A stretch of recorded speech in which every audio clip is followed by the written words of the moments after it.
দর্শন করতে খারাপ লাগে না, ওরা দর্শন করতে খারাপ লাগে।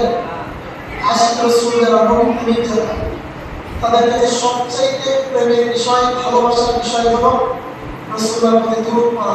সুবহানাল্লাহ। আমার বড় অবস্থা কিন্তু ভালো লাগা পেয়েছে। আজকে আমি সারাদিন রোজা ছিলাম, তারপরে ফরিদপুর সম্পূর্ণ ফরিদপুর ইনশাআল্লাহ জসের মাধ্যমে আমরা প্রায় 20 থেকে 30টা গাড়ি হাজার হাজার মানুষ নিয়ে একসাথে আমরা পুরো ফরিদপুর জুলুস করছি। এই জায়গায় মিছিল করতে যা গরম অবস্থা হয়ে গেছে। যেহেতু রোজা ছিলাম, সন্ধ্যার পর থেকে এই পর্যন্ত ঠান্ডা পানি খেয়ে গেছি গরম ঠান্ডার পরে, এই জন্য গরম অবস্থা ভালো না। তারপরেও আশিক রাসূল যারা হয়, নবী প্রেমিক যারা হয়, নবী প্রেমিকের মাহফিল যে জায়গায় হয়, আশিক রাসূলের গলার কণ্ঠের প্রয়োজন হয় না, ভিতর থেকে একটা প্রেমের আওয়াজ চলে আসে। বলেন সুবহানাল্লাহ। নবী প্রেমিকদের কি হয়? গলার আওয়াজ শরীরের শক্তি মূল কথা না।